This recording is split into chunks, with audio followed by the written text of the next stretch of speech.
जिंदगी में बनना ही है तो फिर बाज बनना, कभी तोता मत बनना। तोता बोलता बहुत है लेकिन ज़्यादा ऊंचाई तक उड़ नहीं सकते।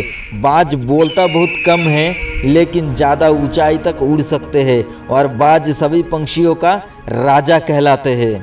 आज मैं आपको पास ऐसा पॉइंट बताऊंगा जो कि हर एक इंसान को बाज से सीखना चाहिए और लाइफ की बहुत बड़ी लर्निंग है इस 5 पॉइंट में।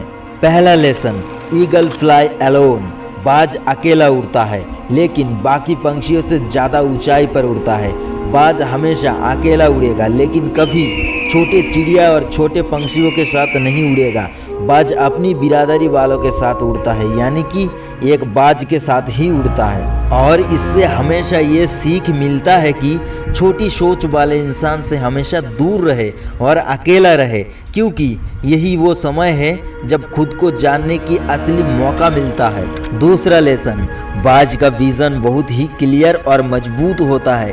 बाज अपनी शिकार को 5 किलोमीटर दूर से ही देख लेता है और एक बाज को अपना लक्ष्य दिख जाता है तो फिर उसकी बाद रास्ते में कितने भी मुश्किलें क्यों ना आ जाए, वो अपने लक्ष्य को हासिल करके ही दम लेता है। इससे भी एक बहुत बड़ी सीख मिलती है कि अपनी लक्ष्य सेट करो और उसे हासिल करने में कितना भी मुश्किलें क्यों ना आ जाए, पीछे मत हटो उस बाज की तरह। तीसरा लेसन, बाज कभी भी मरे हुए जानवरों को नहीं खाता है, वो हमेशा जिंदा शिकार करता है। इससे हमें ये सीख मिलता है कि जो हमारे पास्ट है वो मर चुका है, तो अपने उन मरे हुए सड़े हुए पास्ट पर ध्यान मत दो और अपनी आने वाली ताज़ी फ्रेश ज़िंदगी पर ध्यान लगाओ। अपनी पास्ट की पुरानी यादें जो तुम्हें तंग करती है उन्हें वही रहने दो जहां उनकी जगह है, और तुम्हारी पास्ट की जगह है पास्ट में। उन्हें वर्तमान में आने मत दो, क्योंकि एक बार अगर तुम्हारा पास्ट तुम्हारी प्रेजेंट में आ गया तो तुम्हारा पास्ट तुम्हें कभी शांति से रहने ही नहीं देगा। पास्ट में हमारे साथ कितना भी बुरा हुआ हो, वो सब यादें मर चुका है। उस बाज की तरह बनो जो कि कभी मरे हुए चीज़ों पर ध्यान ही नहीं देते। चौथा लेसन, जब आंधी तूफान आती है तो बाज बहुत ज़्यादा एक्साइटेड हो जाते हैं। जब बारिश होती है तो सारी पंछी छुप कर बैठ जाती है, लेकिन बाज को बड़ा मज़ा आता है।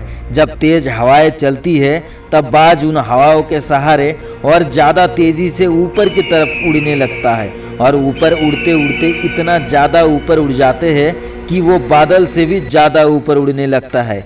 इससे हमें ये सीख मिलता है कि मुसीबत में हमेशा मज़ा ढूंढो। और नेपोलियन हिल ने एक बार कहा था, हर बड़ी चुनौती अपने साथ एक बड़ी अवसर लेकर आती है। उस बाज की तरह तुम भी उस अवसर को पहचानो, और जिस दिन तुमने उस अवसर को पहचान लिया तो फिर सारी मुश्किलें तुम्हारी नीचे होगा और तुम सबसे ऊपर रहोगे। फिफ्थ लेसन, बाज अपनी घोंसले में से हमेशा सॉफ्ट चीज़ों को निकाल कर फेंक देती है ताकि बाज के जो बच्चा होता है वो उसमें कंफर्टेबल ना हो सके, क्योंकि वो अगर घोंसले में कंफर्टेबल हो गया तो फिर वो बच्चा वही रहना पसंद करेगा। पर बाज ऐसा कभी होने नहीं देता। बाज एक पक्षी है और उसे भी ये बात अच्छी तरह पता है, there is no growth in comfort zone. लेकिन हम तो इंसान है ना, और इंसान होने के बावजूद भी कई सारे लोग इस बात को कभी समझ ही नहीं पाते। आप जितना ज़्यादा कंफर्ट जोन में रहोगे आपके लाइफ आने वाला टाइम में उतनी ही ज़्यादा अनकंफर्टेबल हो जाएगा। इसलिए अपना जीवन में हमेशा कठिनाइयों के खिलाफ खड़े रहो, उससे पीछा मत छुड़ाओ।